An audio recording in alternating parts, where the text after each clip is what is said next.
Os que trouxeram a Bíblia Sagrada, abram comigo sem perca de tempo. Segunda Epístola de São Paulo aos Coríntios, no capítulo de número 12, o versículo é o de número 9. E na sequência o versículo de número 10. Glória a Deus. Louvo a Deus mais uma vez por esta festa, pelos seus 29 anos, pelos 14 anos que ministro aqui. Tenho ajudado a construir uma geração, e eu rendo a Deus toda a honra, toda a glória e todo o louvor. Quem encontrou, diga amém. E ele me disse: a minha graça te basta, porque o meu poder se aperfeiçoa na fraqueza. Portanto, eu, de bom ânimo, decidi gloriar-me nas minhas fraquezas, a fim de que repouse sobre mim o poder de Cristo.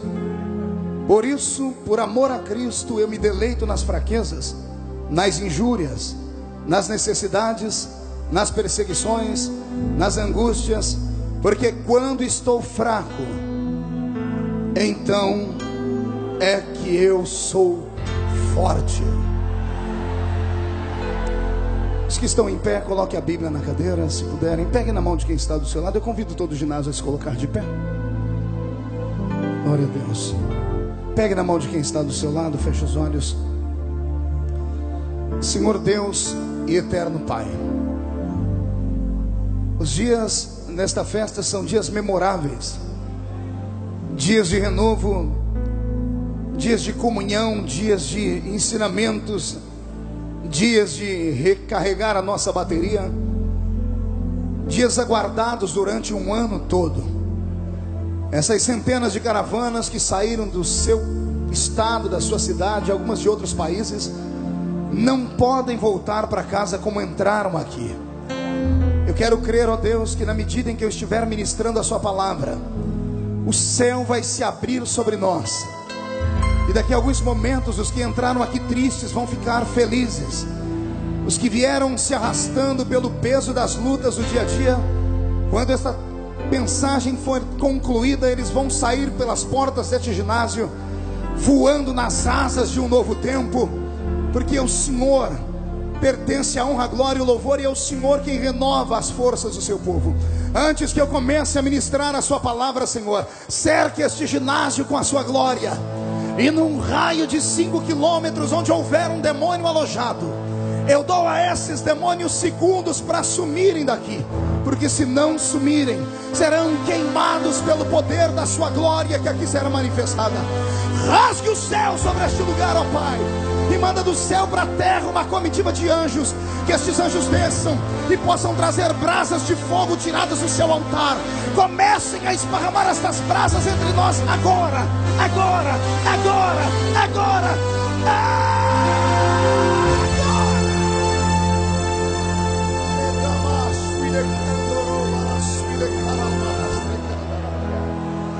Fala conosco e fala poderosamente, em nome de Jesus. E a igreja diz amém.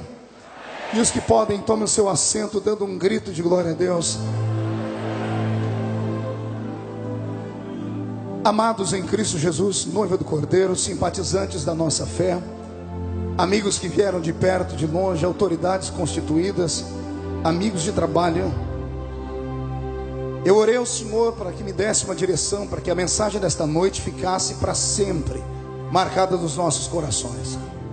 A carta de São Paulo aos Coríntios, tanto a primeira quanto a segunda, são cartas de apoio a uma igreja jovem, a quem Paulo dedicou pelo menos 18 meses do seu tempo. O apóstolo São Paulo, também conhecido como o apóstolo dos gentios, a voz dos gentios para com aqueles que cuidavam e lidavam com a igreja de Jerusalém, é para nós um ícone da história e da existência. Desde que me conheço por gente, desde que me conheço pelo apoio e amor à Bíblia, já fazem anos que eu sou apaixonado pela história do moço de Tarso. Tarso era a sua cidade, capital da Cilícia, uma província romana que na época em que ele era ainda um garoto crescendo, era administrada por um imperador que tinha uma habilidade com a guerra muito grande. O imperador Augusto, que no seu tempo fez proezas acerca de Roma e para Roma. Neste período em que esse menino é apenas um guri, um garoto, ele teve a sorte de ter uma mãe piedosa que tentou dar a ele a cultura do seu tempo. E Paulo foi ensinado, quando garoto ainda, nas artes e nos conhecimentos dos essênios, na arte e no conhecimento dos romanos. Tudo isso ficou impregnado na alma daquele moço, e ele então tornou-se um dos maiores fariseus do seu tempo. Nos dias de hoje a palavra fariseu tem um sentido estranho no nosso ouvido, como se pessoas fossem hipócritas.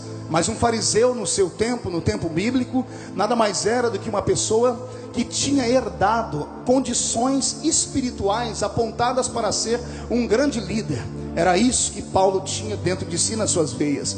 Não bastasse isso, estudando um pouco mais a história dele, eu descobri que esse jovem moço da cidade de Tarso era alguém pujante, que veio de uma família abastada. E por ter uma família abastada e ainda por cima ser da tribo de Benjamim, aqueles que conhecem a Bíblia Sagrada devem se lembrar que quando Moisés emprenhou a batalha para sair do Egito e caminhar pelo meio do deserto, indo em busca de Canaã, a primeira tribo que veio com ele, que acreditou na palavra dele, que entregou a ele o seu coração, foi a tribo dos benjaminitas. E os benjaminitas tinham então um apreço especial, faziam parte da nobreza de Israel. Daí então, eu não tenho apenas um homem que vai se tornar um pregador do evangelho forte. Eu tenho uma pessoa que tinha um sangue azul nas suas veias. Alguém que estudou tanto que conseguiu constituir para si cidadania romana e cidadania judaica. Era um hebreu por convicção e era um homem que havia estudado pelo colo de sua mãe para ser um futuro rabi da Galileia.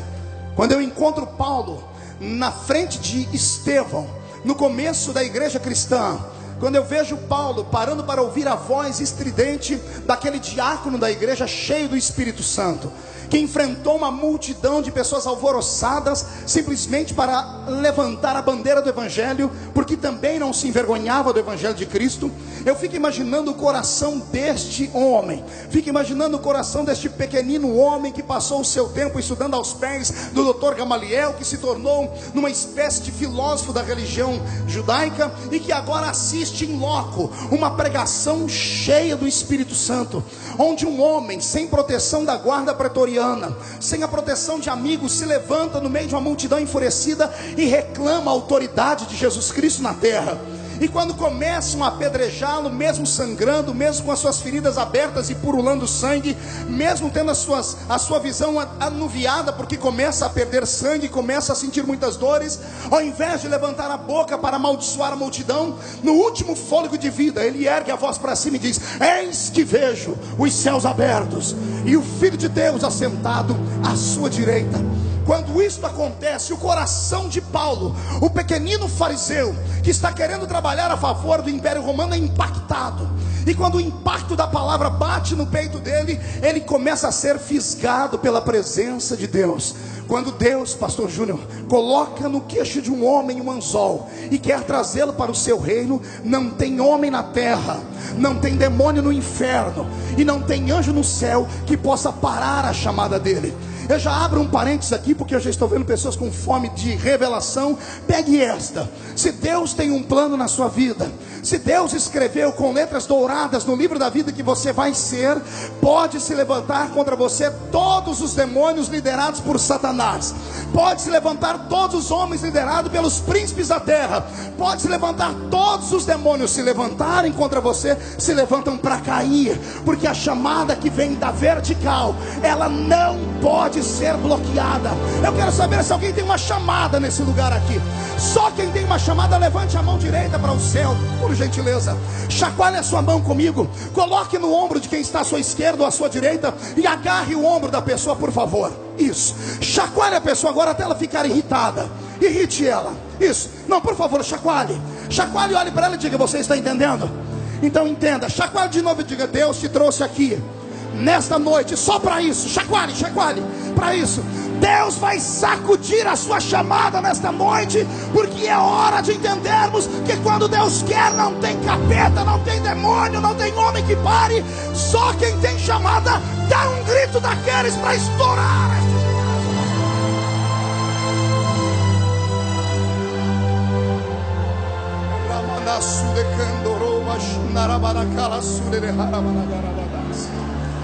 Quando eu vejo o apóstolo São Paulo com ira, com raiva, porque as palavras de Estevão deixaram ele endemoniado, as palavras de Estevão deixaram ele possesso.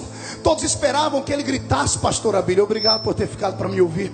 Imagine, senhor, todos esperavam que aquele homem fosse surtar, que aquele homem fosse rogar pragas e amaldiçoar, e de repente eles escutam ele liberar a sua segunda frase de efeito. Além de ver o céu aberto e Jesus assentado à direita do Pai, ele ainda diz assim: eu vou copiar a sua frase da cruz, Jesus. Pai, perdoa-os, porque eles não sabem o que estão fazendo.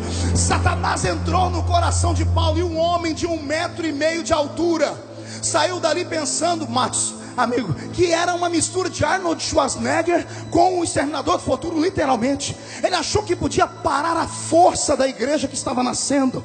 Ele achou que podia parar a força da igreja como se a igreja fosse uma filosofia humana, como se fosse apenas pensamentos regrados de um instituto pior do que o de Gamaliel. Ele pensava que podia colocar cabresto na igreja e se levantou. Só que a fama dele era tão violenta, a fama dele chegava na frente, e por onde ele passava as igrejas iam sumindo, pastor Itamar. As igrejas iam desaparecendo porque fugiam da ira do menino louco que vinha de Tarso, de uma unção terrível contra a igreja. Era isto que ele havia recebido da igreja do seu tempo, do judaísmo, uma unção liberada para matar a igreja que está nascendo. Como ninguém para na frente dele, nem Pedro, que era austero e que andava com a espada do lado da cintura, nem ele teve coragem de parar na frente de Paulo. Como ninguém para na frente de Paulo, e ele está indo pelo caminho da cidade mais antiga do mundo, que é a cidade de Damasco. Jesus olha para o pai e diz: se não tem macho lá para parar ele, eu vou ter que voltar lá para parar ele. E é isso que acontece. Paulo está cantando de galo, batendo no peito, dizendo: já tenho cartas, vou matar essa igreja, vou acabar com essa história, vou botar essa heresia debaixo do meu pé. Quando ele está indo, quem é que aparece para ele no meio do caminho de Damasco? A figura etérea, a figura eterna, a figura gloriosa, aquele de cabelos brancos como a alva lã, aquele de olhos como chama de fogo, aquele com os pés reluzentes como latão que saíra da fornalha, aquele com a roupa de linho branca cingido pelo ouro, feito pelos anjos. Ele aparece, põe o dedo no nariz dele, pastor Paulo Marcelo, e diz: quem é você para parar a minha igreja? Quem é você, seu pequeno anão de jardim, para querer parar a minha igreja? Você vai ver com quantos paus se faz uma canoa agora. Duro é para ti recalcitrar contra os meus aguilhões. E Deus põe uma cegueira nele. E o moço passa 3 dias de jejum. Olha para o seu irmão e diga: prepare o lombo só um pouquinho. Diga: vai doer só um pouquinho, tá bom? Eu não sou de bater muito, é só um pouquinho. E agora que ele está preparado em jejum e oração, lá na sede da igreja de Jerusalém está o profeta que recebe o salário da igreja, o maior líder que a igreja tinha na área profética. E ele se levanta agora, está lá no seu momento de oração, não sei se na primeira hora do dia, na segunda, na terceira. Eu sei que uma voz divina entra dentro daquela sala e diz para ele: Ananias, levanta-te, anota o endereço, é uma rua chamada Direita. Você vai encontrar na casa de um certo Simão curtidor, um homem pequenino, não vai pela aparência dele, é 1,5 metro, calvo, meio caolho, tamanco da perna, porque caiu no meio do caminho agora. Não se mete com ele, só coloque o azeite na cabeça dele e unge ele para o meu reino, tá bom? Eu imagino Ananias com o coração saindo pela boca, pegando o chifre de azeite, pegando a pastinha e a credencial da sua igreja. E quando ele vai colocar a mão na porta, ele resolve fazer a pergunta que a maioria de nós faz: Senhor, quem é que o Senhor vai levantar? Qual é o nome dele? Deus devia ter ficado quieto, mas não ficou. Deus confessou para ele, achou que ele ia ficar alegre, disse: o homem que você vai ungir chama-se Saulo de Tarso. Ananias já está com a mão na porta abrindo, ele fecha a porta de uma vez, põe um lastro, põe a mala num canto, põe um chifre de azeite do outro e diz: Senhor, vamos conversar direito. O Senhor tem certeza que é ele? O senhor tem certeza que aquele moço é esse mesmo, Ananias? Senhor, mas ele não é aquele fariseu louco? É ele, Ananias. Senhor, mas ele não é um homem que mata as pessoas? É ele, Ananias. Senhor, mas não é ele que quer matar a igreja? Há indícios que ele matou pessoas. Senhor, ele ficou com o despojo de Estevão na mão, Senhor. É ele. E Deus diz: é ele. Aí Ananias solta a besteira: Senhor, mas ele não presta. Senhor, mas ele não vale nada, Senhor. Deus se ajeita no trono, deve ter pegado na alça do trono esquerdo e direito, olhando para os anjos, dizendo: eu não pedi a opinião dele, Eu não estou perguntando para ele quem é. Eu mandei. Quem pode manda, quem tem juízo obedece. Ele é só o profetinha da igreja. Eu sou o dono da igreja. Sou eu que sou o dono da igreja. Eu levanto quem eu quero, eu uso quem eu quero, eu levanto no tempo que eu quero. E se eu quiser abater alguém para levantar outro, eu faço também. Porque a igreja é minha e as portas do inferno não prevalecerão contra ela.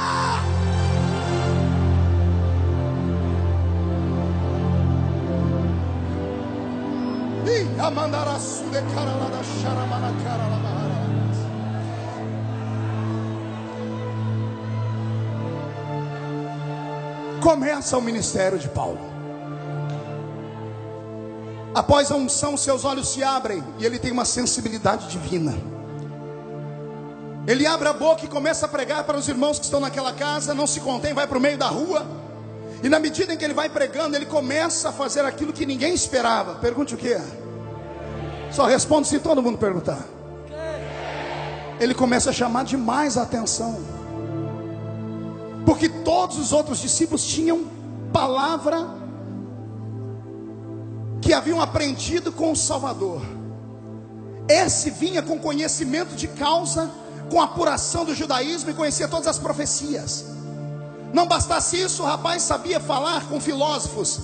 Ele conhecia versos como dos epicureus.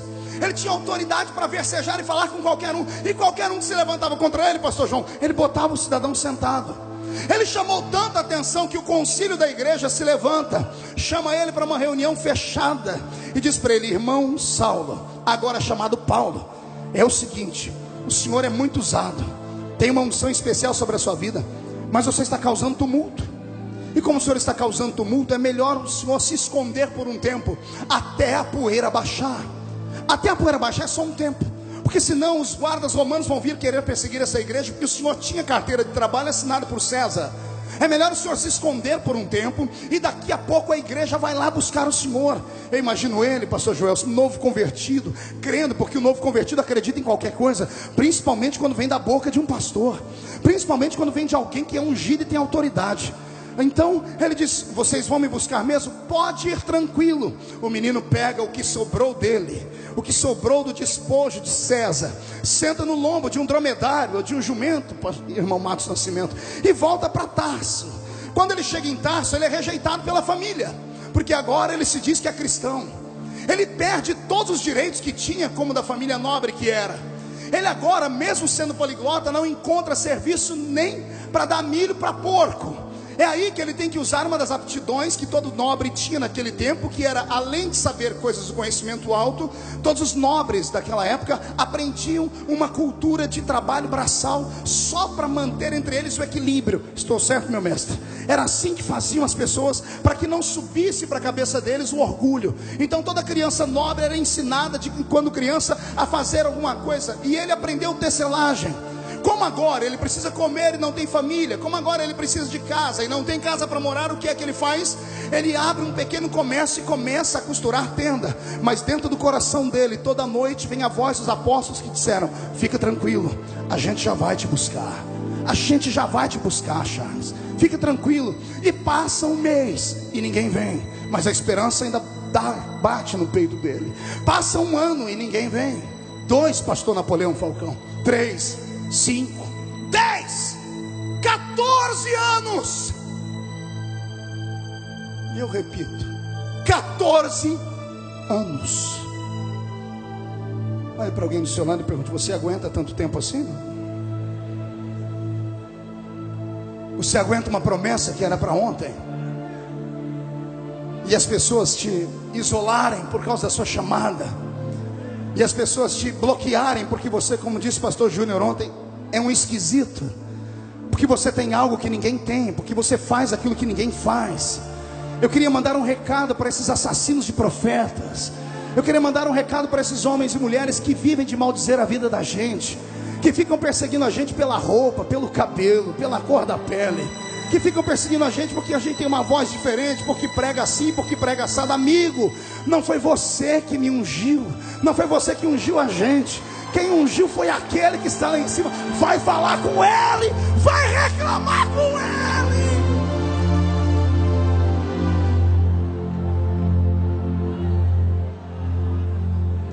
você acha que quando Paulo começa o seu trabalho missionário, o seu temperamento fica acirrado? Paulo tem o sangue nos olhos. Paulo não tem papas na língua. 14 anos abandonado, a mágoa que cresceu dentro do coração dele tornou ele uma pessoa dura, tornou ele uma pessoa de difícil relacionamento. Mas o seu temperamento não impediu a unção de Deus que estava sobre a vida dele. 14 anos depois, sentado no lombo de um jegue, para na porta da tenda dele um outro crente. Esse era abastado também, era rico, presbítero da igreja, cujo nome era Barnabé, um ilustre desconhecido para todos nós. Por causa dos seus dízimos altos, foi ungido naquele tempo a pastor, e deram para ele a pior congregação, só para inglês ver. Deram para ele a igreja de Antioquia ou Antioquia, uma igreja pequenina, uma igreja onde os crentes daquele lugar tinham a cor da sua pele diferente, a sua posição financeira era diferente, eram pessoas desprivilegiadas, portanto nenhum dos figurões da igreja queriam pastorear aquela igrejinha. Então mandaram esse nosso irmão Barnabé ir pastorear aquela igreja. Barnabé era rico, era um homem fiel e era temente a Deus. Antes de sair, ele orou ao Senhor e pediu a Deus que desse uma revelação. E por revelação, o Santo Espírito, enquanto ele orava, diz: é para separar não Barnabé sozinho. Separe Barnabé e aquele isolado, esquecido, cujo nome é Paulo. É aí que Barnabé busca esse moço Paulo. A história diz que quando ele entra dentro da tenda, a raiva, a melancolia de Paulo, tudo misturado junto, fazia Paulo nem cumprimentar, nem com bom dia, nem com shalom, nem com boa tarde, nem com boa noite. Apenas queria ouvir das pessoas o que elas queriam. E Barnabé diz para ele: amado irmão Paulo, é chegado o tempo. O senhor ainda tem vontade de ser obreiro? O senhor ainda tem vontade? A chamada ainda bate no seu peito? A história diz que Paulo não responde com palavras. Ele levanta, pastor Júnior, e começa a quebrar toda a tenda, começa a arrancar tudo que tem, vai amarrando numa trouxa, pastor Marco Pereira. E depois que ele arruma tudo, ele vai para fora, sem dar atenção a Barnabé, e coloca tudo no lombo de um dromedário, de um camelo. Senta no lombo do dromedário e Barnabé está lá dentro. E Paulo grita: ei, irmão Barnabé, vambora, vambora, já estou atrasado, faz 14 anos. Faz 14 anos que o azeite está em mim. Eu estou ungido há 14 anos, vamos embora. Eu abro um parênteses para falar para você o que vai acontecer depois desses Gideões. Quando você entrar pela sua cidadezinha ou pela sua cidade grande, quando entrar naquela igrejinha pequena ou naquela sede, Deus vai começar a mover as águas. Eu profetizo que Deus vai começar a mover as águas. Irmãos, a chamada de um homem, ela é uma estratégia divina, é um jogo de xadrez. Deus vai fazer com que o rei caia, para que a sua peça possa ser levantada. Eu quero profetizar que daqui a alguns anos eu vou estar dividindo o púlpito com alguns de vocês. Eu vou estar vendo alguns de vocês serem erguidos. Quem pega essa profecia? Se você pegar ela, tire o pé do chão e voa.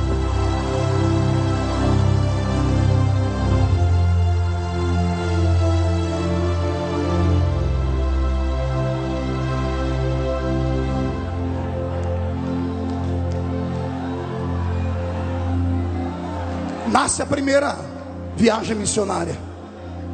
Ao entrar na igreja de Antioquia, Deus vira tudo. E a igreja de Antioquia cresce, estoura. Não com a pregação de Barnabé, mas com os sinais que Paulo começa a fazer. Paulo começa a empreender um estudo sobre sinais, prodígios e maravilhas. Na sua segunda viagem missionária, ele está quase com a doutrina dos dons estabelecida.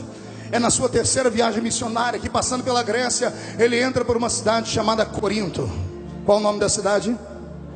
E passa nessa cidade 1 ano e 8 meses. Quantos anos? Aí acontece aquilo que ninguém esperava. Pergunte o quê? As outras igrejinhas foram estágio. Agora ele entra numa cidade grande e começa a pregar com vida. Começa a pregar com uma unção tão grande que a igreja em Corinto estoura em crescimento. E quando a igreja estoura em crescimento, ele deixa de ser apenas um missionário de igrejinha perrengue e passa a ser agora missionário cofundador de uma igreja gigante, de uma igreja abençoada. E agora, como ele estava no apogeu do seu ministério, já com a doutrina dos carismas do Espírito na cabeça, ele começa a ensinar a igreja sobre os dons espirituais, começa a ministrar sobre a igreja os dons espirituais. Resultado, nasce a igreja mais poderosa daquele tempo. Uma igreja tão ungida que para entrar dentro do culto você tinha que pegar uma senha antes. Eu disse que tinha que pegar o que, igreja? Pergunte para quê? Para saber que hora que você podia profetizar. Porque todos os membros da igreja tinham a marca do poder do Espírito Santo neles. Ah, Jesus, esse é o meu sonho. É o meu sonho nesse país, é poder entrar nas igrejas e ser recebido pelos profetas da entrada até o altar. Eu quero crer que Deus pode transformar a sua igreja numa igreja dessa. Alguém quer? Alguém quer? Mas você vai saber lidar com uma igreja assim? Respire fundo, murcha a barriga, estufe o peito. Vamos encenar. Aqui agora é Corinto.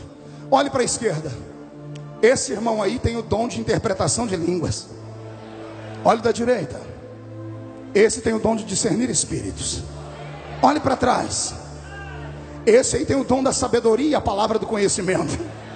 Olhe para frente, toca no ombro da frente, vê o rosto dele. Esse tem o dom de profecia. E olha lá para aquele canto, aquele lá tem mistérios e prodígios. Olha para aquele outro lá no fundo, aquele onde põe a mão a doença sai. Era a igreja estabelecida em Corinto, possuída pela glória do Espírito Santo.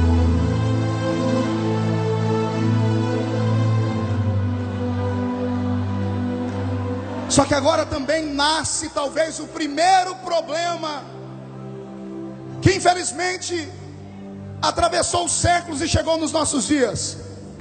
Uma igreja espiritual demais, possuída demais pelo Espírito Santo, se não tiver um equilíbrio de um ensinamento prático, ela fica fanática. E o fanatismo levou aquelas pessoas a prejulgarem pecados alheios e contar publicamente o erro das pessoas. Os crentes eram tão santos que qualquer pessoa que pisasse na bola e escorregasse, o seu nome era lido publicamente. E um deles em especial, do capítulo 5 da primeira carta aos Coríntios, ele é tão achincalhado pela igreja e por Paulo, que Paulo diz: vamos cuidar só da alma, porque o corpo já entreguei na mão de Satanás. Ei, respire fundo e tente pensar comigo. Será que algum pastor tem o direito de, na sua igreja, olhar para o irmão e dizer assim: olha, que Deus guarde a sua alma, porque o resto eu deixo o diabo carregar? Vai, pense comigo. Sim ou não? Repita. Quero ouvir de novo. Não? E por que quando fazem isso, você é o primeiro a levantar a mão na igreja para dizer: pode excluir, pode excomungar, pode tirar do grupo de jovens, pode tirar do grupo do coral, pode tirar do grupo do ciclo de oração, pode arrancar a carteira ministerial dele, pode fazer o que quiser? Pastor, mas está na Bíblia. Foi Paulo que falou. Exatamente, ele falou isso na primeira carta aos Coríntios. A primeira carta aos Coríntios ele mandou lá da cidade de Éfeso, pastor Cizino, a maior igreja que ele plantou, rica, opulenta, cheia de dinheiro, cheia de missionários, cheio de empresários. Falar da vida dos outros quando você está por cima é muito fácil. Aí quando ele vai escrever a segunda carta aos Coríntios, muda tudo. Olha o que eu anotei. A primeira carta aos Coríntios se resume em 6 pontos. Olha o que Paulo faz. Ele exorta os crentes a ficarem unidos. Ele quer que a igreja e a congregação seja limpa. Ele fica preocupado com o casamento dos que são casados e com aqueles que são solteiros. Ele quer que a igreja tenha só bem-estar espiritual. Ele quer que o culto tenha ordem. Ele só fala da ressurreição. Uma igreja tomada pela aparência. Ele só cuida daquilo que os olhos podem ver. Ele cuida do zelo com aquela igreja, com a pureza e a santidade. Isso é ruim, pastor? Não, não é. Mas é preciso equilíbrio. Porque senão a igreja mais poderosa pega uma alma e joga dentro do inferno na mão de Satanás. Ah, pastor, mas o pecado do rapaz foi grosseiro. Ele dormiu com a mãe, com a mulher do pai dele. Quem somos nós para julgar um pecado? Será que até Paulo esqueceu do que Jesus falou para aquela mulher adúltera pega no ato de adultério? Quem não tem pecado, atire a primeira pedra.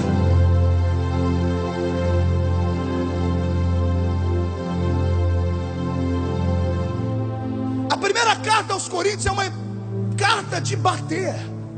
Paulo está purificando, levando a igreja a um estágio de pureza tão grande, santidade, glória, unção e palavra, e revelação e dons, que esta igreja começa a ficar orgulhosa por ser tão poderosa e se acha no direito de mandar embora os sujos, se acha no direito de excomungar as pessoas. Será que nós esquecemos aquilo que eles esqueceram? de que quando ligamos alguma coisa na terra, é ligada no céu. E que o caminho inverso é que se quando desligamos alguma coisa na terra, é desligada do céu também. A carta que bate na igreja de Corinto, Paulo espera uma reação santa. Mas diz a Bíblia que caiu uma tristeza na igreja de Corinto. Caiu uma tristeza no coração da igreja de Corinto tão forte, que Tito, que levou a carta, voltou correndo e disse: Paulo, a coisa, ao invés de funcionar, ao invés dos irmãos darem glória a Deus, e cair aquela unção de renovação, caiu uma tristeza. Porque o rapaz que foi excluído, com todos os defeitos dele, era uma alma. Era uma alma. E Jesus disse que uma alma salva vale o quê? Eu não ouvi, vale o quê uma alma salva? Mão direita para cima, por favor. Agarre o ombro do seu irmão com força agora. Chacoalhe ele de novo. E diga: não toque em nenhum daqueles que Jesus salvou. Diga ao seu irmão: você não tem uma mão furada. Você não ficou 3 horas agonizando em uma cruz. Não acuse, ore, ore. Ora que melhora. Ora que Jesus transforma. Ora que Jesus faz. Ora que Ele movimenta.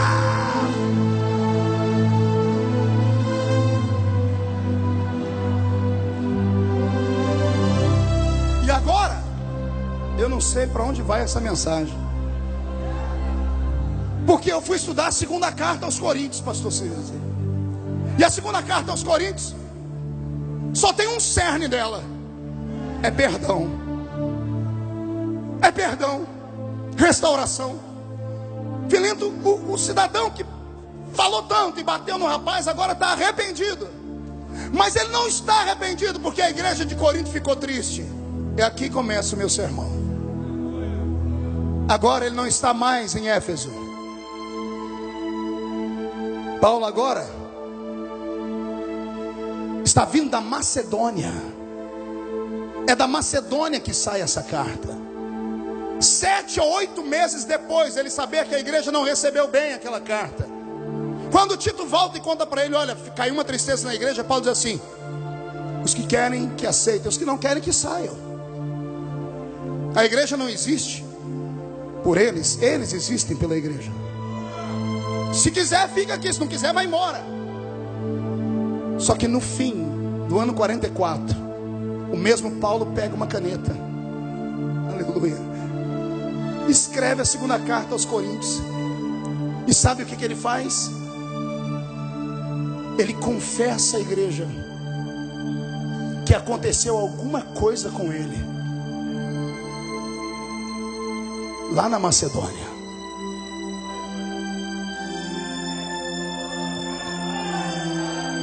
Aconteceu alguma tragédia com ele na Macedônia. Porque ele escreve assim: eu descobri que eu não sou um super-homem, meu bispo. Eu descobri que eu não sou tão forte. Não é que apareceu um mensageiro do diabo. Não é que eu descobri que eu também tenho um espinho na carne. E aqui é a parte mais gostosa do texto, porque os apologistas fazem de tudo para santificar a imagem de Paulo. Aí eles dizem que o espinho da carne dele era doença, que o espinho da carne dele era problema nos olhos. Por isso ele escreveu à igreja aos Colossenses: o amor de vocês por mim é tão grande que vocês, se pudessem, me dariam seus olhos. Começam a pensar que é doença na carne, mas não é. Porque Paulo faz profundo, ele diz: é um espinho. O espinho é aquilo que incomoda. É um espinho na carne. É um espinho aonde, igreja? No espírito? Na alma? Na mente? Aonde? Ai meu Deus, faço a pergunta ou não faço?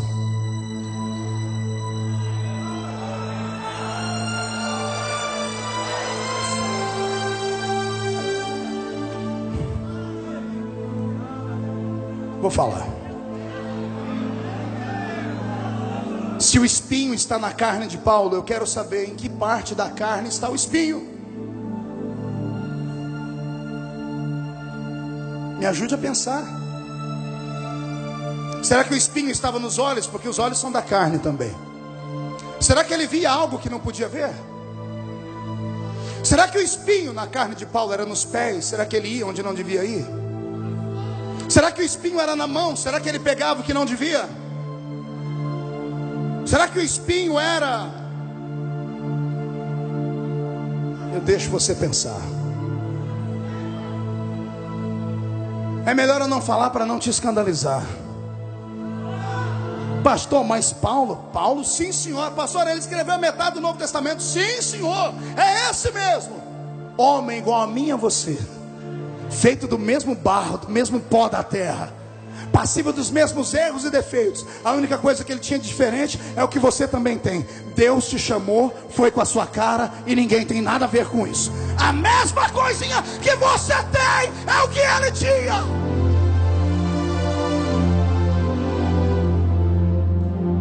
Napoleão, 15 anos antes de Paulo escrever esta carta, a carta de Tiago já corria pelas igrejas. Paulo conhecia a carta de Tiago.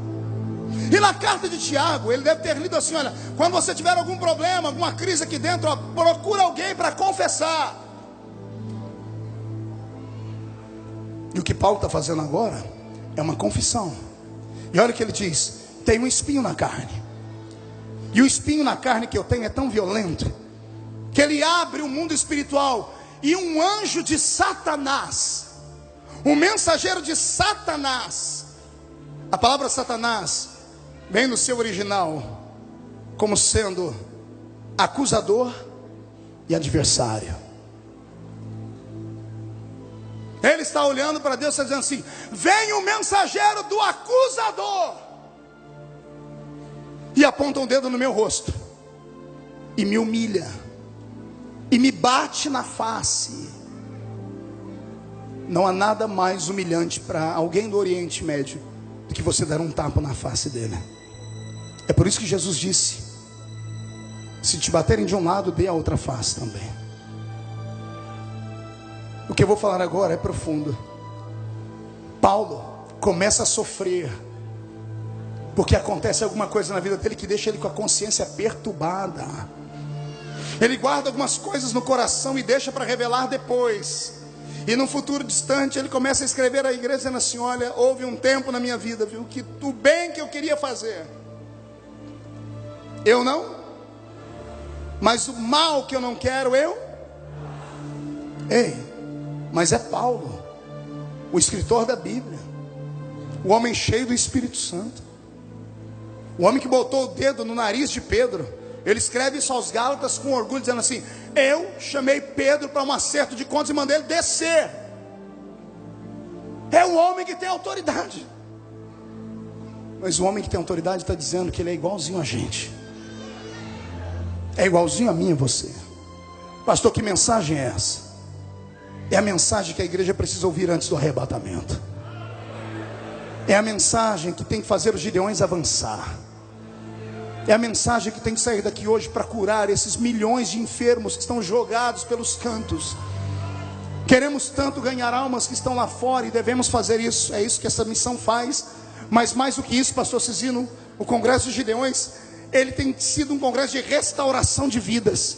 O senhor me disse semana passada aqui que o senhor encontrou uma mulher dentro de um avião, dizendo que uma mensagem daqui curou o coração dela.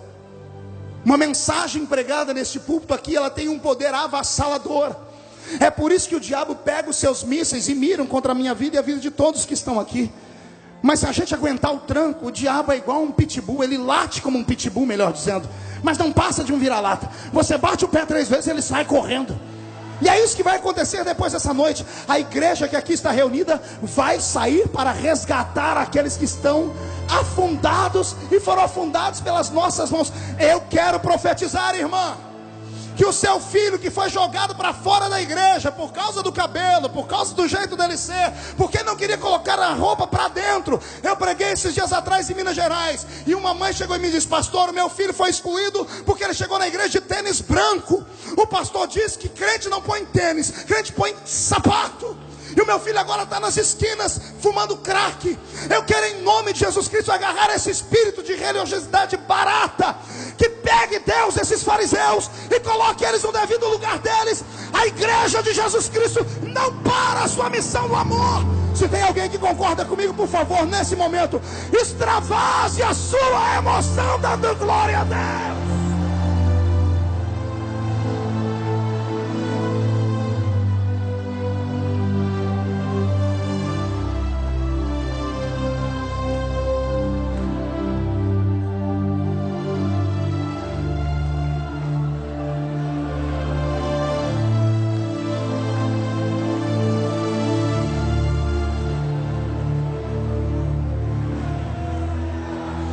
Eu ouço gemidos de pessoas que estavam ano passado nessa festa e esse ano não puderam vir, porque escorregaram, porque caíram, porque descobriram que eles eram humanos. Eu imagino quantos estão assistindo a internet nesse momento aos prantos, com o coração doendo. Existem pessoas que durante essa festa não puderam glorificar a Deus ainda, porque vieram numa caravana e todo mundo fica olhando para você quando você ameaça dar um glória a Deus. Todo mundo diz: ei, calma aí, abaixa a bola. Você está disciplinado, você está excluído, você não está em comunhão. Eu quero nessa noite, além de profeta, como sacerdote, liberar uma palavra para você. O cordeiro já foi imolado, o sangue dele ainda tem efeito sobre a sua vida.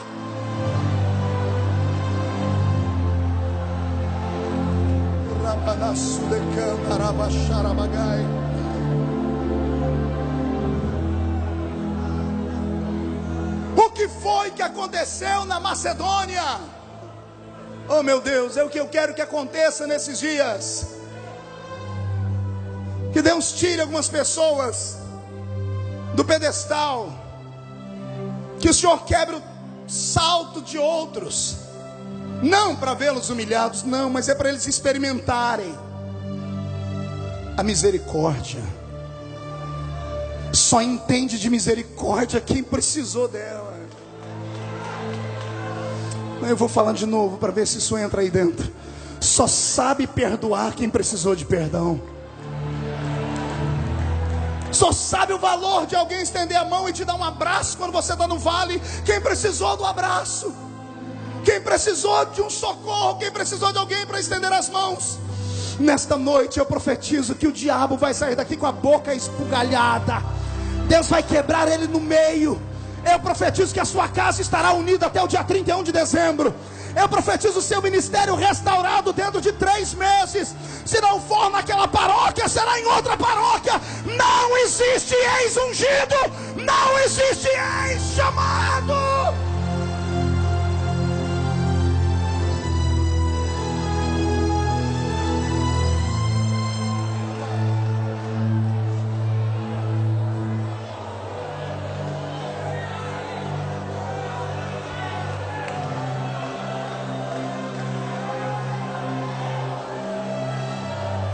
Tem uma beleza aqui.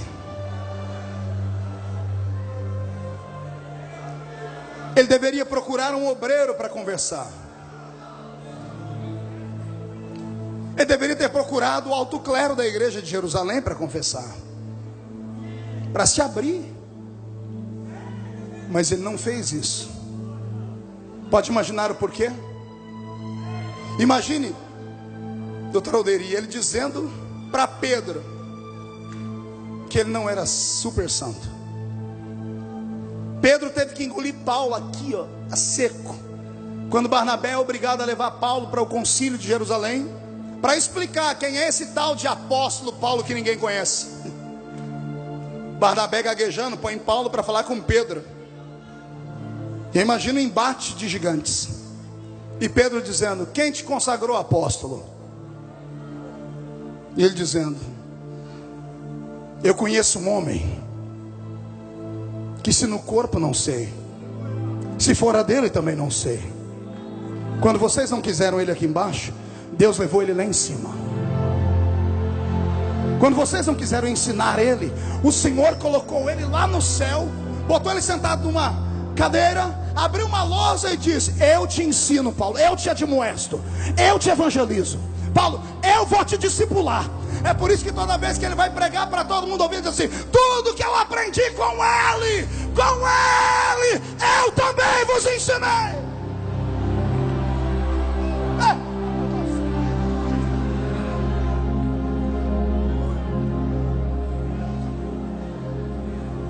Imagina ele falar: irmão Pedro, eu preciso de socorro e ajuda. Pedro ia dar um abraço daquele nele e ia dizer: irmão Paulo, nós vamos orar pelo senhor, nós vamos te ajudar, mas o senhor conhece as normas da casa, o senhor vai ficar só um período disciplinado, excluído, tá? Vai ficar só entre a gente aqui. Um mês depois todo mundo saberia. Nenhum dos escritos dele estaria na nossa Bíblia hoje, porque ninguém aceitaria. Então, ao invés de buscar um figurão, ele ensina uma coisa aqui que é terrível, mas é terrível de bênção. Ele procura o único que pode perdoar. E eu vou repetir e falo sem medo: só existe um que pode perdoar. Você não entendeu? Eu vou repetir. Só existe um que tem poder de perdoar. Eu vou repetir porque isso aqui é uma sentença que deixa o diabo com o ouvido doendo. Só existe um que tem poder para perdoar. Porque perdão é esquecimento. E ninguém perdoa, porque ninguém esquece. Esquece na hipocrisia quando está perto de você. Esquece na hipocrisia quando diz assim: olha, que bom te ver de novo aqui. Mas quando você sai, diz assim: o vaso é bonito, mas é trincado. O vaso é belo, mas já passou do tempo. Só existe um que olha para você e diz assim: eu faço nova todas as coisas. Só existe um lugar onde o vaso tem que ser quebrado. O vaso tem que ser quebrado na mão do oleiro. Não é na mão de quem vende o vaso. Não é na mão de quem usa o vaso. Porque quem usa o vaso pega e joga no lixo. Mas se quebrar na mão do oleiro, o oleiro quebra, ele amassa, ele faz de novo, ele levanta de novo. Eu estou ouvindo o barulho da roda girar, mas não é a roda gigante, é a roda da olaria. Olha a mão dele refazendo o vaso. Sente, sente, sente, sente. Sente a mão dele refazendo o vaso. Isso. Aproveita agora, agarra o diabo pelo chifre. Chuta a cara dele para o inferno. Isso. Grita no ouvido de Zé Pilintra, Zé Pilantra, Chucaveira, Tranca-Rua, Preto Velho. Isso. Dá de dedo na cara do diabo. Manda ele vir falar com você. Mostra o sangue, mostra o sangue. Mostra o poder do sangue, mostra.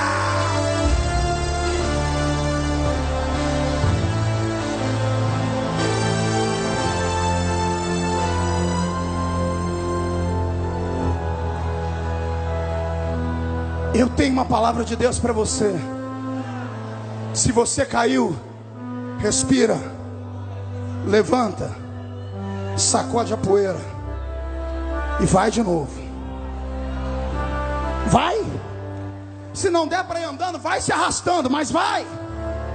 Deixa o inimigo apavorado, deixa o diabo enlouquecido.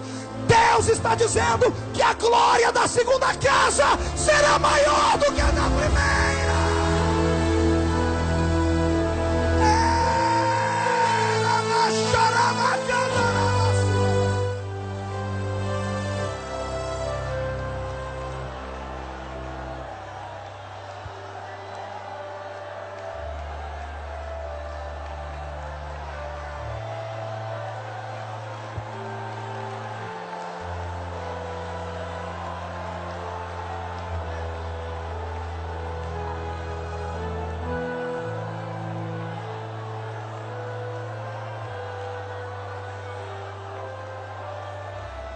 Vem comigo. Ouça o barulho das prisões se quebrando. Esta é a noite que o Senhor escolheu para devolver para você tudo que foi roubado. Paulo marca uma audiência com Deus. Ei, faz isso hoje. Se não der tempo de fazer isso aqui no meio, se você está constrangido de quem está do seu lado, lá no hotel, na casa ou lá na praia, arruma um canto, dobra o joelho, chora. Esta madrugada, era quase 3 da manhã, pastor Júnior, estamos eu e o pastor Júnior no meu quarto. Entrou uma alma falida, machucada. Disse a mim a ele: eu estou com uma 765 carregada para me matar. Estou mentindo, pastor Júnior? Eu disse: por quê? Que ele disse: porque até anteontem, quando eu tinha alguma coisa para oferecer, eu era o tal. Aí eu entrei no inverno da vida. Aprenda isso, crente. Você que está vivendo o verão e a primavera, que tem tudo pela frente, brilho, cheiro e cor, cuidado, o outono vem aí, e o inverno também. E quando vier o outono e o inverno, é aí que você vai ver quem é seu amigo, é aí que você vai ver quem é que está do seu lado, é aí que você vai ver quem é que te ama, se te amam pelo que você é, ou se te amam pelo que você tem. Aguenta o inverno, não dá brecha para o diabo, não se mata, não dá tiro na orelha, não bebe cachaça, se mergulha no fundo, espera a tempestade passar. Daqui a pouco, aqueles que achavam que você estava morto vão ter que olhar e ver: mas não é que ressuscitou de novo, não é que está de pé de novo.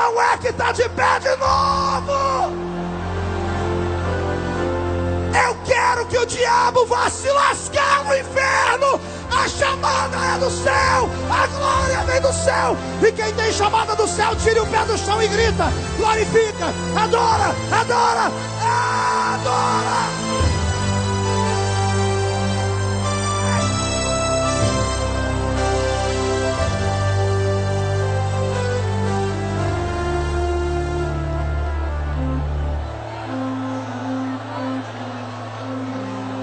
Eu quero dar uma resposta aos caluniadores nesta noite.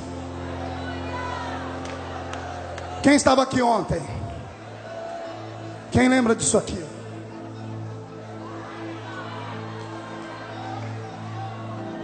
Diga para o seu irmão: se segura. Eu já estou subindo, viu? Minha esposa está me assistindo agora em casa. Ela está recuperando de uma cirurgia. E está minha filha aqui, Karen, essa menina linda. Fica de pé, filha. Vem cá. 16 anos, a cara do pai, né? Eu te amo. Junto com ela tem mais 2 pequenas, pastor Cizinho.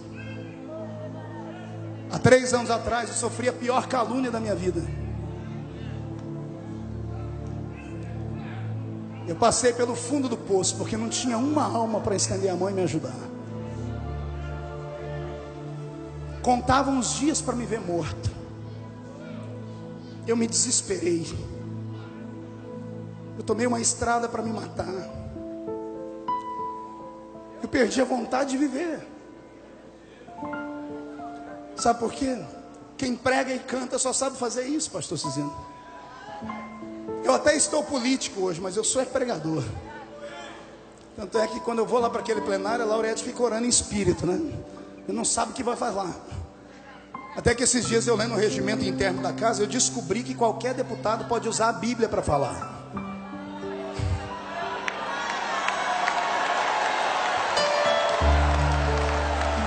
Três semanas atrás eu agarrei a Bíblia, né, doutor Bauer? Invoquei o regimento. O pessoal que estava presente tremeu. Eu falei: o que é isso? Eu quero invocar o regimento, senhor presidente. Eu quero essa Bíblia que está aí do seu lado. Eu quero ler ela. O regimento da Câmara dos Deputados diz que qualquer um que quiser fazer uso da Bíblia pode fazer. Eu quero a Bíblia. E lá vem um camarada tremendo, me dando a Bíblia na mão, todo desajeitado. Eu disse: agora eu sei. Pregar eu sei. Eu não sei fazer política, mas pregar eu sei. Eu vou profetizar agora, hein? Não vai demorar muito. Antes de ir para o culto no meio de semana, nossa família inteira vai parar perto daquele radinho de pilha ou eletrônico, ou dentro do carro. Antes de entrar para a igreja, a gente vai ficar ligadinho naquele jornal das 7 que ninguém escuta hoje, A Voz do Brasil, só para a gente falar: menino, escuta, ó quem vai falar. Aí vem um repórter dizer: com a palavra, Sua Excelência, o Presidente da República. E o Presidente da República vai começar dizendo: eu cumprimento os compatriotas brasileiros com a paz do Senhor. Você crê nisso? Então dá um berro, dá um salto, dá um grito. Ninguém para a sua chamada. Ninguém para a sua chamada.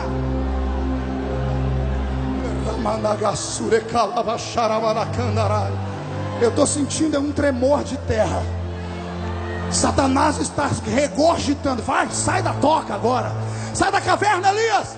Sai da prisão, Pedro. Deus está dizendo que terminou o tempo da angústia. É hora da exaltação. É hora da exaltação. É hora da exaltação.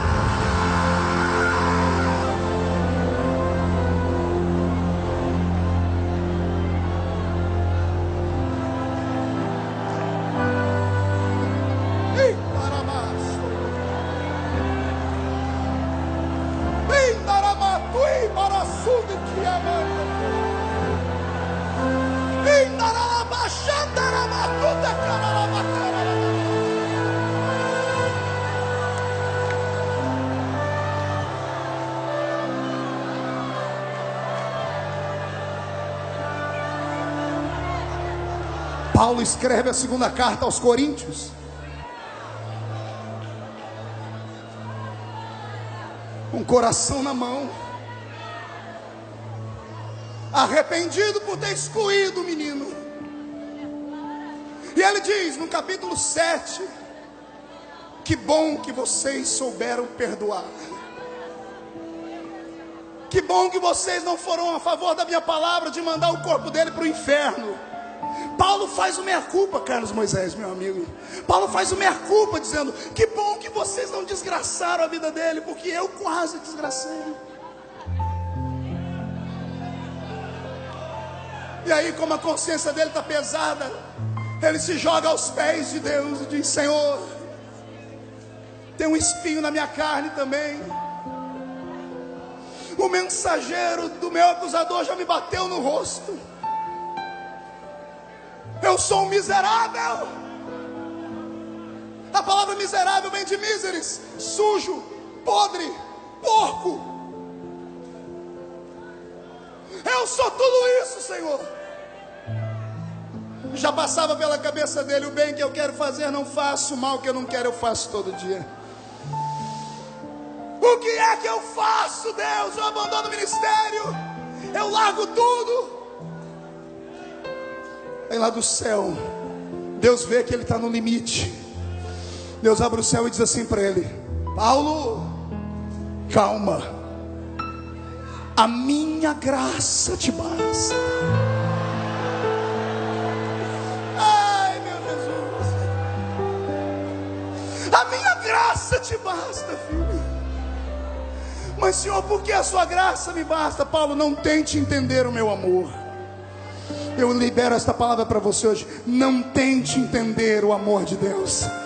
Não tente entender porque que Ele ainda te deixou de pé. Não tente entender porque Ele usa alguns que cantam, alguns que pregam. Não tente entender. O amor de Deus é inexplicável. Por isso é o amor de Deus. O amor de Deus não pode ser aceito aqui, mas pode ser aceito aqui. Pega Ele, abraça Ele, não deixa ninguém tirar de você.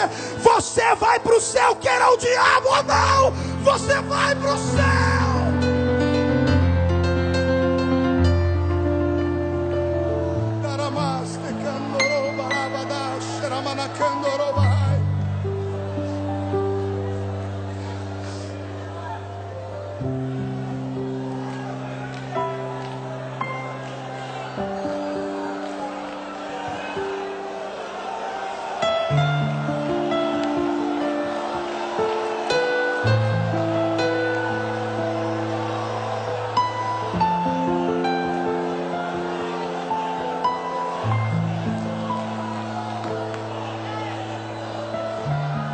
Aguenta, escute, aguenta. Não dê ousadia ao seu inimigo. Se te mostrares frouxo no dia da angústia, verão que você é fraco. Aguenta. Seu filho pode estar morto no segundo andar da casa, e na rua estão perguntando: como vai você? Você tem que erguer a cabeça e dizer: vai tudo bem. Pode estar leproso no meio da cinza, sem mulher, sem filho, sem amigos, sem riqueza. Não dê ousadia ao diabo, não te mostre fraco. Deixe ele pensar que ganhou, e você agarra o caco de telha, põe no peito como se fosse um troféu, e depois levanta bem alto e grita: mas eu sei que o meu Redentor vive, e em breve se levantará.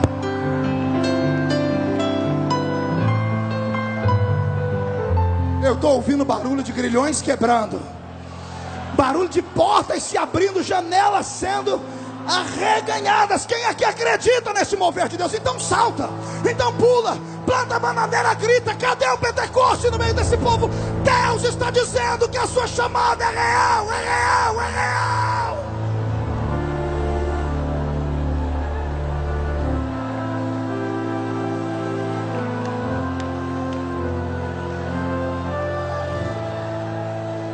E para encerrar,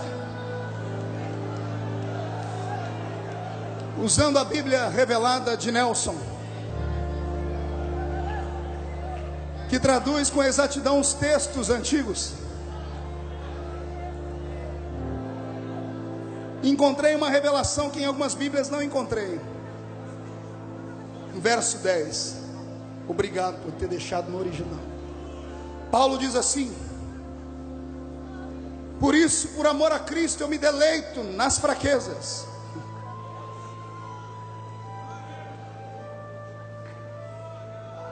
nas injúrias. Você está entendendo o que ele está dizendo ou não? Eu fico feliz agora quando me caluniarem, quando falarem de mim. Eu me deleito agora nas perseguições, porque olha o que eu descobri, diz ele: porque quando eu estou fraco. Completa. Não, é por isso que temos que ter uma Bíblia apuradinha. Tem algumas Bíblias que os verbos estão trocados, e aqui está correto. Paulo usa dois verbos, filhinho. Ele diz: primeiro, quando eu estou fraco, é aí que eu sou forte. Não entendeu? Fugiu da escola, é isso que dá, eu vou explicar. O verbo estar é passageiro. Você está em Camboriú, mas você já vai embora. Você está no vale, mas você não é morador do vale. Você está aprisionado, mas você não é prisioneiro. Você está derrotado agora, mas você não é um derrotado eterno. Vai passar, vai passar, vai passar, vai passar. Agora, o que você é, ninguém muda. Eu estou fraco, mas eu sou forte. Fale isso para o seu inimigo. Diga: eu estou, mas eu não sou. Não grita, eu quero ouvir. Diga: eu estou, mas eu não sou. Quero ouvir de novo: eu estou, mas eu não sou. Vai de novo, diga: eu estou, eu estou, eu estou, mas eu não sou. Eu sou forte. Cai fora, Satanás. Estamos em guerra.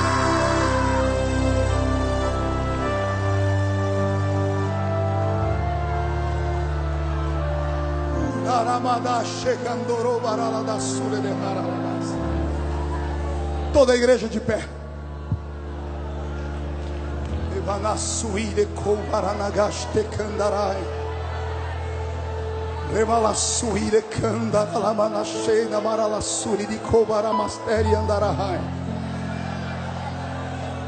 Com esta palavra eu profetizo que aqueles que já foram e dormem em Cristo não vão se decepcionar no arrebatamento, porque vão ver você chegar lá também.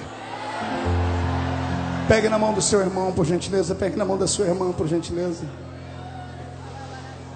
Oh, glória. Pastor Cizino, o senhor me ajuda? Dê o microfone para o pastor Cizino. Quem acredita que o céu é logo ali? Eu quero profetizar nesta noite que o coração do seu pai e da sua mãe vão aguentar até lá. E aqueles que já foram vão nos encontrar do lado de lá. Quem concorda com isso? Oh, dia glorioso! Oh, dia glorioso! Pegue no braço o seu irmão, por favor. Antes que nos venha a lembrança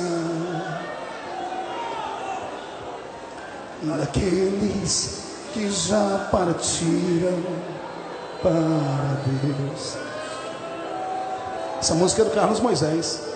Mas nós temos uma viva esperança. Canta comigo.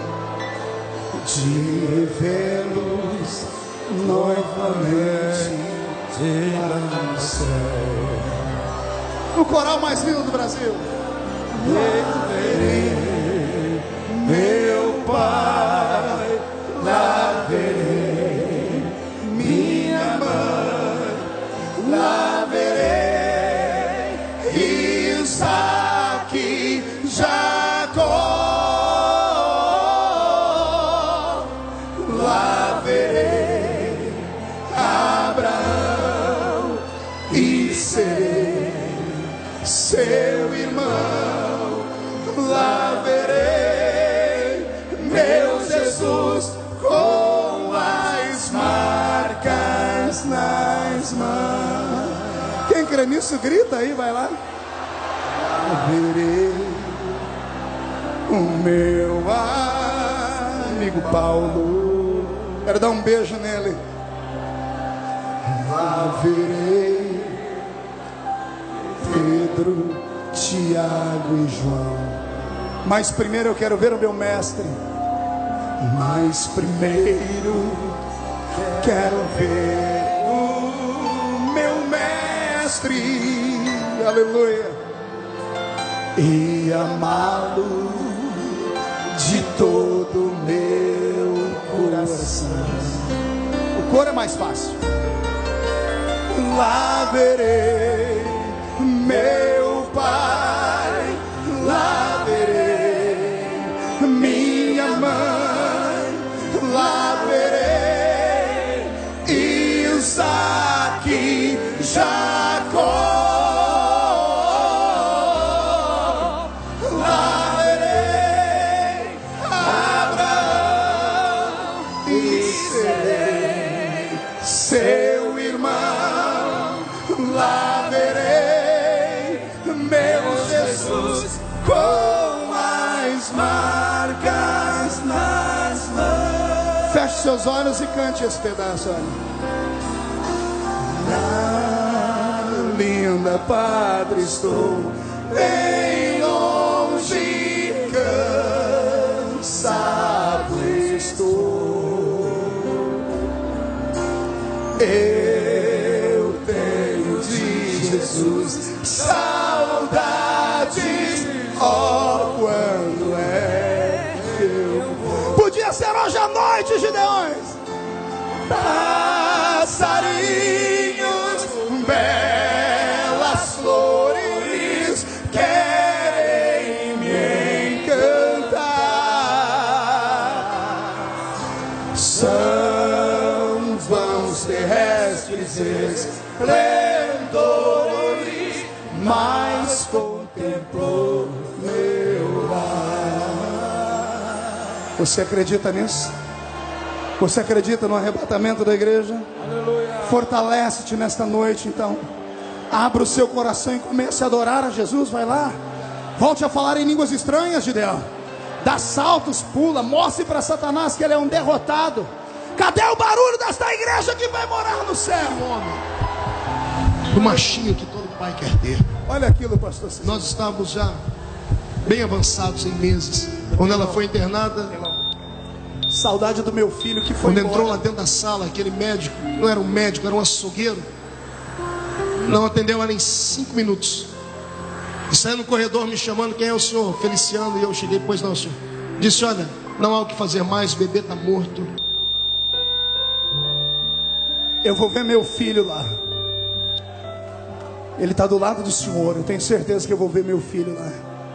Você acredita nisso, igreja? Todos os que foram antes de nós estão nos esperando lá. Então chacoalhe o seu irmão e diga: fortalece-te. Dá um grito dele e diga: fortalece a sua história. Eu vou ver Gunnar Wingre, olha lá, missionário. Vou ver Daniel Berg também, fundadores da Assembleia de Deus, que completa 100 anos esse ano. Eu vou ver a irmã Celina de Albuquerque, a primeira mulher batizada com o Espírito Santo do Brasil, olha lá. Pastor Paulo Lebas Macalão, glória a Deus. Pastor Robert McAllister, um homem que trouxe o avivamento para esse país. Denise Cerqueira, que já cantou nos púlpitos dos Gideões. Pastor T.L. Osborne, que moveu o coração dos crentes com milagres. Kenneth Hagin, que nos ensinou a arte do poder do nome de Jesus. Pastor Túlio Barros, glória a Deus.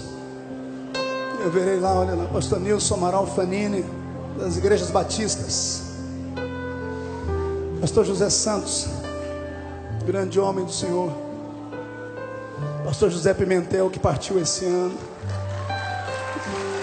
Aleluia. Pastor Fuad Moisés, família Voz da Verdade. Pastor Nelson Zinarati, Voz da Verdade também. Pastor Moisés Malafaia pregou, morreu pregando no púlpito onde eu estava pregando. Vanderlei Ensen, essa é para você, Mateus. Vanderlei está esperando a gente lá. Lilian Ferrão, Voz da Verdade. Oh meu Deus, que saudade. David Wilkerson, faleceu essa semana, o homem que escreveu A Cruz e o Punhal. Oh glória.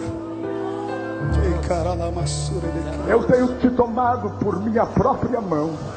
Eu não quis falar. Tu tens caminhado segundo o meu próprio caminhar. Pastor Luiz Eu Antônio tenho profetizando. cumprido tudo o que te prometi.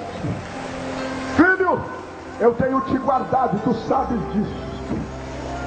E tu sabes que minha obra contigo é mais do que tem chegado até agora. E tu sabes ainda, filho, que outras dimensões espirituais e ministeriais eu tenho para colocar-te na tua vida. Eu falo contigo esta noite, filho, por uma razão. Eu sei que lá no fundo do teu coração há apreensões.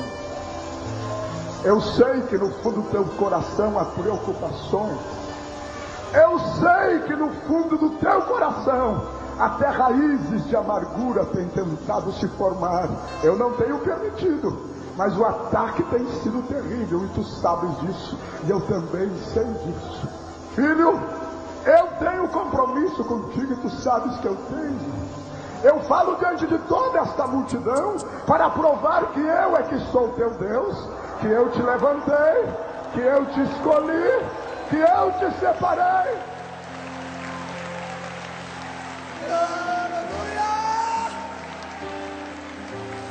Quem é que pode parar aquilo que Deus levanta? A sua história será tão forte quanto essa. Lá verei meu Pai, lá verei minha mãe, lá verei Isaac e Jacó.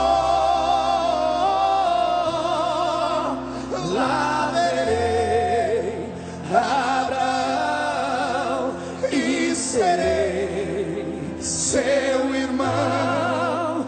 Lá verei meu Jesus com as marcas nas mãos.